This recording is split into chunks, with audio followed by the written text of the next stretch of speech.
February 2026 मध्ये अफगाणिस्तान आणि पाकिस्तान यांच्यातील तणाव एका गंभीर टप्प्यावर पोहोचला असून पाकिस्तानने अधिकृतपणे उघड युद्ध ओपन वॉर जाहीर केले आहे।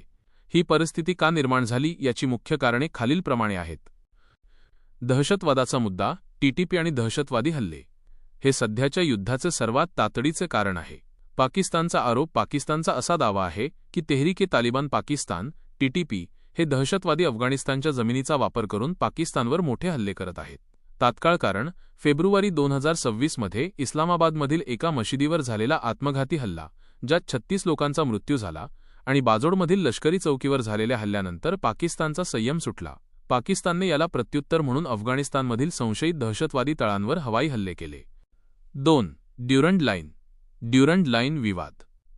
दोन्ही देशांमधील 2640 किलोमीटर लांब असलेली ही सीमा रेषावादाचे केंद्र आहे। अफगाणिस्तानमधील तालिबान सरकार ही सीमा मानत नाही, तर पाकिस्तान तिथे कुंपण फेन्सिंग घालत आहे।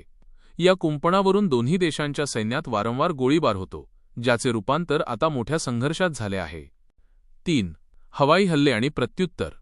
21 फेब्रुवारी 2026 पाकिस्तानने अफगाणिस्तानच्या नांगरहार, पक्तिका आणि खोस्त प्रांतांत हवाई हल्ले केले।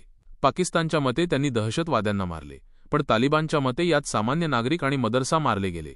तालिबानचे प्रत्युत्तर, या हवाई हल्ल्यांचा बदला म्हणून अफगाण सैन्याने पाकिस्तानच्या सीमावर्ती चौक्यांवर जड शस्त्रास्त्रांनी हल्ले केले। यामुळे परिस्थिती हाताबाहेर गेली। 4. राजनैतिक संबंधांमधील कटुता।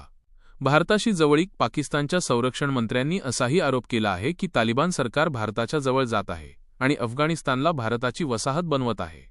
यामुळे पाकिस्तानला आपल्या सुरक्षेची भीती वाटत आहे। विश्वासार्हतेचा अभाव।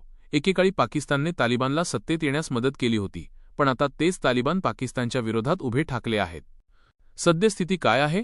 27 फेब्रुवारी 2026 रोजी पाकिस्तानने अधिकृतपणे ओपन वॉर जाहीर केले असून काबूल आणि कंदाहारसारख्या मोठ्या शहरांवरही हवाई हल्ले केले आहेत। प्रत्युत्तरादाखल अफगाणिस्ताननेही ड्रोन आणि क्षेपणास्त्रांचा वापर सुरू केला आहे।